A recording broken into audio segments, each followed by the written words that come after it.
Selamat datang di Lapis, Lambe Misteri. Membahas hal-hal yang tidak bisa kamu lihat karena hal yang tidak bisa dilihat oleh mata belum tentu mereka tidak ada. Episode kali ini, Lamis akan menghadirkan narasumber yang akan membagikan cerita mistisnya di Gunung Slamet. Langsung saja kita berkenalan dengan narasumber kita hari ini.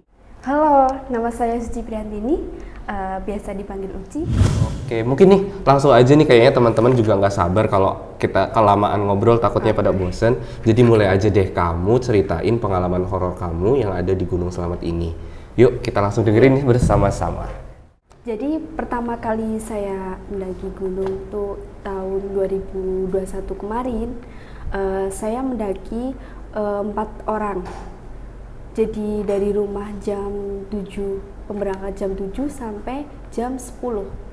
Dari situ saya registrasi. Sorry, ini jam 7 pagi atau jam 7 malam? Oh, jam 7 malam. Iya, saya suka mendaki yang sepi-sepi gitu. Oh, jadi gitu ya. lebih enak buat jalan, buat menuju ke puncaknya juga enak. Oke, lanjut sih. Dari registrasi itu saya sampai jam 10. Di situ saya istirahat 1 jam mungkin.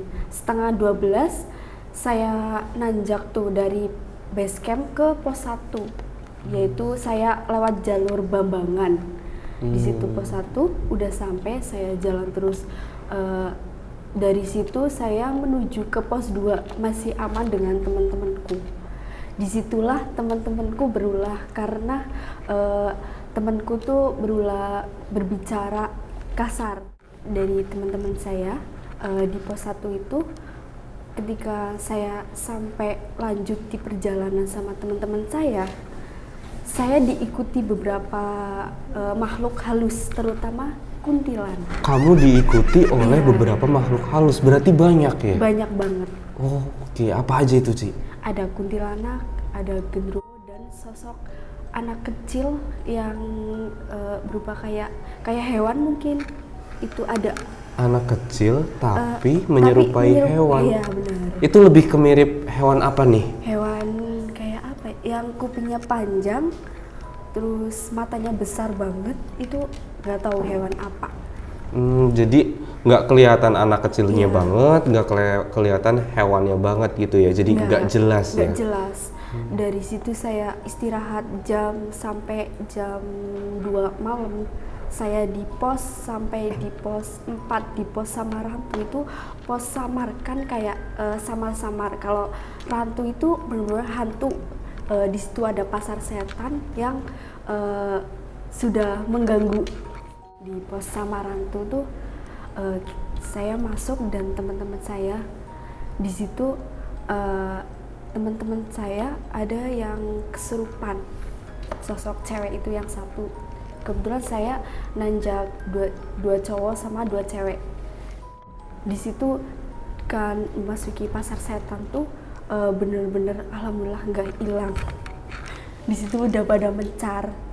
Yang aku sama cewek bertiga, yang satu udah nggak ada. Maksudnya nggak ada? Nggak ada tuh, dia nyasar ke hutan yang jalur yang satunya. Oh gitu. Jadi, kamu bisa ngelihat kalau di sana itu sebenarnya pasar setan. Iya. Kalau teman-teman kamu bisa lihat juga nggak? Teman-teman saya enggak. Kamu taunya di situ pasar setan itu, boleh diceritain nggak bentuknya kayak apa? Di situ ada apa aja? Ramenya kayak gimana? Oh ya, waktu pertama kali saya masuk di pasar setan tuh, saya masuk nih, udah disambut banyak banget pedagang-pedagang yang menyerupai ada setan apapun, tapi di situ saya melihat ada sosok-sosok yang sedang menjual sesuatu seperti layaknya kayak pedagang yang di pasaran gitu. Itu bentuknya manusia kah? Bentuknya hantu. Soalnya ada yang ngelihat bentuknya manusia, ada yang melihat bentuknya hantu. Kalau saya ke hantunya udah. Itu bentuknya apa aja? Sosok apa aja? Ada yang berdarah, ada yang masih full kayak manusia, ada yang genderuwo juga ada. Kalau boleh tahu di sana jualannya apa? Jualan makanan seperti biasa. Makanan yang seperti kita makan? Iya.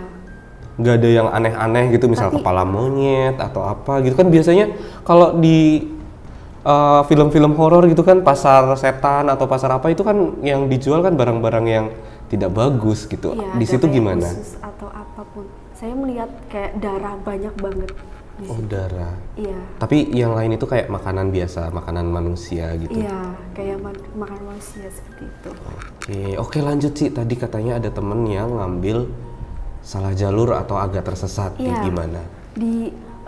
Ketika saya lanjut berhenti nih di pos 4 Samarantu itu, saya udah panik sama teman-teman saya bertiga.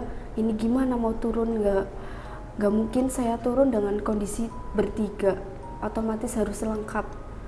Di situ saya berhenti sama nanti mencari temanku yang satunya, namanya Edo. Edo itu laki-laki atau perempuan? Laki-laki. Berarti yang hilang itu namanya Edo. Iya, dia bilang, katanya di suatu perjalanan dia berdoa meminta bantuan. Ketika berjalan menemukan sebuah sosok burung gagak yang menuju ke arah saya sama teman-teman saya. Oh, jadi teman kamu yang hilang Iya. ini, yang tersesat ini bisa balik lagi ke jalur yang benar itu karena diantar oleh seekor burung gagak. Iya. Oh gitu. Tapi Suci tahu nggak itu burung gagaknya emang benar-benar burung atau mungkin ada yang mengendalikan atau gimana? Itu suatu burung yang kalau menurut saya ya, burung itu tuh burung kebaikan. Ada yang burung yang bukan benar burung kayak menyerupai burung, ada yang burung asli gitu. Tapi itu buat penunjuk jalan untuk jalan untuk menuju ke puncaknya gitu. Biasanya dibantu oleh burung itu. Tapi dari pendaki-pendaki lain yang saya cerita sama teman-temanku, benar-benar ada burung sosok itu mengikuti sampai puncak. Oh, jadi bukan cuma rombongan Suci aja nih yang Iya. ketemu sama burung gagak Iya. ini, tapi juga sebenarnya udah banyak cerita dari pendaki lain kalau ada burung gagak yang bisa nganter sampai ke jalur yang benar. Iya. Oke, mungkin buat teman-teman yang ngalamin hal kejadian serupa boleh komen di bawah ya. Siapa tahu teman-teman yang udah pernah ketemu sama burung gagak ini, komen di bawah supaya kita kumpulin nih berapa banyak orang yang sudah ketemu sama burung gagak ini. Oke, Ci, lanjut lagi, Ci. Ada pengalaman apa lagi? Ini kan baru sampai pos 4 Iya. ya. Nah, sampai ke puncaknya ada pengalaman apa lagi, Ci? Kalau dari pos 4, ketika saya bertemu dengan teman saya yang satu itu di pos 4 juga, cuman di suatu hutan saya jalan sampai menuju pos 5, yaitu deket puncaknya. Jadi alhamdulillah ketemu, terus aku jalan sama temenku sampai puncak, itu udah aman. Paling pas pulang ada sesuatu kejadian. Itu dari pos 4 kan kamu ketemu pasar setan nih. Iya. Yang dari bawah itu kan ngikutin kamu tuh, ada beberapa hantu tuh yang paling kamu notice kan si kuntilanak tadi. Kuntilanak itu ya. Nah, dari pasar hantu sampai ke puncak itu mereka masih ngikutin nggak? Ada 10 makhluk halus yang ngikutin saya, ada yang nggak ngikutin saya. Dari pos 4 ini yang ngikutin kamu berapa sampai ke puncak? Kalau sampai ke puncak hanya 10 itu. Banyak juga ya. Iya. Itu dia ngikutin kamu apa digendong kamu atau yang gimana sih? gendong di atas carrier. Temanku bilang kayak gini, ini gimana ya, berat banget, nggak kuat, dari bentar-bentar baru 15 menit udah minta istirahat kayak gitu. Oh, itu tapi teman kamu? Iya. Bukan di kamunya? Bukan. Oh, jadi 10 ini sebenarnya ngikutin rombongannya Suci. Iya. Bukan hanya ngikutin Sucinya aja berarti ya. Enggak. Kalau ke saya lebih ke perantara ke teman-teman saya untuk menyarankan kayak gini supaya menjaga etika kayak gitu. Berarti ini juga ada pesan juga nih buat teman-teman yang suka naik gunung. Kalau kita sedang berada di tempat yang bukan tempatnya kita, lebih baik jaga sikap, jaga perkataan dan perbuatan. Apalagi kalau anak pramuka ya, Iya. itu ada 10 dasa dharma tuh yang harus diamalkan. Salah satunya mungkin itu ya, untuk selalu berkata dengan sopan. Oke, Ci. Tadi katanya pas turun itu ada cerita lain ya. Iya. ada pengalaman mistis lain. Coba deh ceritain sama kita. Iya, dari waktu saya summit turun tuh saya kan pagi jam 6 mungkin saya turun menuju ke base camp. Itu jam 6-nya sudah pagi atau Udah pagi. Udah pagi, saya ya? udah dapat foto-foto mungkin kalau udah di atas berarti sudah tenang. di puncak itu memang ngejar sunrise. Iya, Oke. ngejar sunrise. Tujuannya itu sama bisa membuat ketenangan diri kita untuk suatu hal gitu. Oke, ceritain deh Ci, yang cerita horornya atau mistisnya pas turunnya. Oh iya, pas turun ya. Ketika saya turun dengan rombongan saya menuju ke pos 5. Di pos 5 itu saya berhenti dan ketika teman saya mau buang air kecil di suatu semak-semak, dia nggak izin sama sekali sama sebelah pepohonnya itu. Dan disitulah ada sosok pocong yang sedang mengintai dari rombongan saya. Jadi teman kamu, mohon maaf nih, buang air kecil Iya. di sebuah tempat dan dia mungkin nggak baca doa dulu, nggak permisi nggak dulu nggak gitu permisi ya. dulu. Terus di situ kebetulan ada yang nempatin. Iya, ada yang Terus gimana akhirnya tuh Ci? akhirnya temenku udah ngerasa nggak enak, udah diikutin dari pos itu sampai ke pos 2. Dari pos 5 berarti? 5. Dari pos 5 sampai pos 2 diikutin sama sosok Itu pun pocong. itu pun udah di sebelahnya, terus kayak ngalangin jalan-jalan saya untuk menuju pos bawah. Ngalanginnya dalam bentuk apa nih Ci? Kayak kan ada peta. Ketika turun kan udah hafal, cuma pas ketika mau turun bener-bener nyasar di jalur sebelah. Cuma yang jalur satunya tuh bener-bener kayak ketutup, jadi kayak di ke jalan-jalan itu aja gitu. Oh, seolah-olah diarahin untuk ke jalan yang salah. Sama, ya, ke jalan yang sama. Oh, gitu. jadi kayak dibuat muter Iya. gitu sama si poci ini ya? Iya. Oke. Tapi itu bener pocong, nggak kalau pocong normal kan kayak biasa itu. Oh, berarti ini pocong nggak normal ya? Enggak, kayak bentuknya tuh besar, tinggi. Setinggi Besar apa nih? banget. Mungkin segini lah, tinggi banget Kak. Satu ini, sampai satu ruangan ini setinggi itu. Iya, tapi serem banget. Ini bener-bener serem. Bentuk mukanya kayak apa sih?